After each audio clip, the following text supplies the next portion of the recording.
Kuningi abagibeli abaphophela ukuyokwenza emakhaya ngale nje kuyothokozela uKhisimuzi.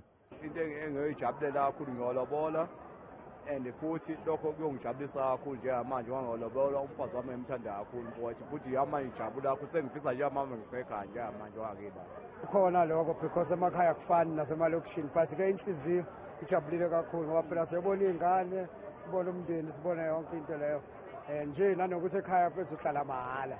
Ya mina ngiyale Zimbabwe mara ngisuka la eJozi la so ngikhathera iJozi hayi idlile imali yabona angisana nempahla idlile imali manje ngiyenzini angisabuye eGoli. Abanye abasafuna ukulibona iGoli inhliziyo isemakhaya. Ngijabulile kakhulu. I'm happy. But nje ngifuna ukuzibona ngihambile la eGoli. Yeah, ngifuna ukuzibona ngihambile. KuNtulikazi nonyaka kwaqhuma igesi emgwaqeni uLileni Ngoyi.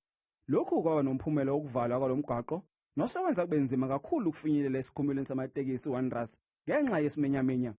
Kepha abamatekisi bathi lokho akubaphazamisi umsebenzi uyaqhubeka. Hayi sihamba kahle kakhulu kwamanje futhi sibalindele abantu sibalayishe ngokuphepha nje kakhulu. Nemoto sinazo sikhona ziningi kakhulu ukuthi sibalayishe. Ukuphepha kwabagibeli kulesikhumulo nasemgwaqeni kuncike kumshayeli. Selokhu ibhizi iqalile nje sivukile namhlanje kuhamba kahle kakhulu.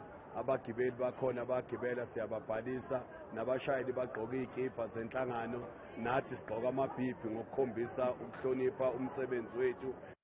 Inhlangano yosomatekisi Santakho isabagibeli baqikelele ukwenza lokhu. Nigibele khona eWanderers nigibele khona enkomeni ningathi mangaseniba nezinkinga ezindleleni bese sibuya futhi sizokhuluma izindaba zenu ngoba mangabe nibe nenkinga la silayishela khona siyakwazi ukunisiza nangoma ngayiphi indlela. Mabaso uthi umgibeli ohlangabezana nenkinga angaxhumana nabo emahhovisi atholakala Ezikhumulweni Zamatekisi. Endabeni zethu kumzansi wethu channel 163 kubonga nigema ngibika ngisegoli.